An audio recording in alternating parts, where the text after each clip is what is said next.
రాష్ట్రంలో కాంగ్రెస్ ప్రభుత్వం బీసీలకు 42% రిజర్వేషన్లు కల్పిస్తామని కామారెడ్డి డిక్లరేషన్లో బీసీలకు రిజర్వేషన్ల గురించి మాట ఇచ్చి ఈరోజు మాట తప్పి కంప్లీట్గా ఇంకొక పాట పాడుతా ఉంది.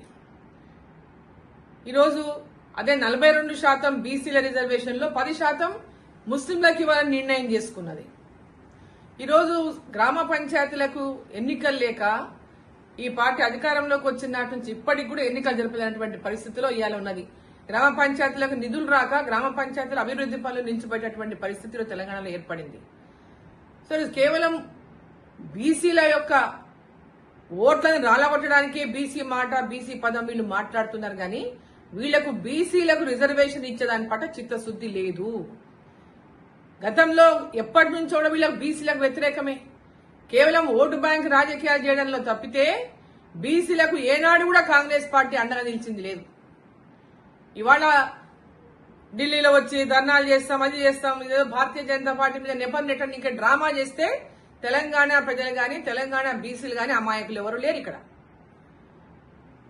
కేవలం ప్రజలని మోసం చేయడమే లక్ష్యంగా పెట్టుకున్నది ఇవాళ కాంగ్రెస్ పార్టీ. అవగాహన రాహిత్యం ఒక పక్క, కేవలం ఇవాళ తెలంగాణ రాష్ట్రంలో 6 హామీలని అధికారంలోకి వచ్చి ఆ 6 హామీలని నెరవేర్చకుండా ప్రజలను మోసం చేసి మళ్ళీ ఇప్పుడు బీసీ రిజర్వేషన్లని మళ్ళోసారి మోసం చేయడానికి ప్రయత్నిస్తా ఉంది. స్థానిక సంస్థల్లో గెలుపు మీద నమ్మకం లేక ప్రజల విశ్వాసాన్ని కోల్పోయినటువంటి కాంగ్రెస్ పార్టీ ఇవాళ భారతీయ జనతా పార్టీ మీద ఇదేదో రిజర్వేషన్లు వాళ్ళు చేయదలుచుకున్నట్టు, భారతీయ జనతా పార్టీ అడ్డుకుంటున్నట్టు ఈ డ్రామాలన్నీ కట్టిపెట్టి మీరు ఎంబడే ఎన్నికలు జరపండి, ఎంబడే మీరు ఇచ్చిన మాటను నిలబెట్టుకోండి.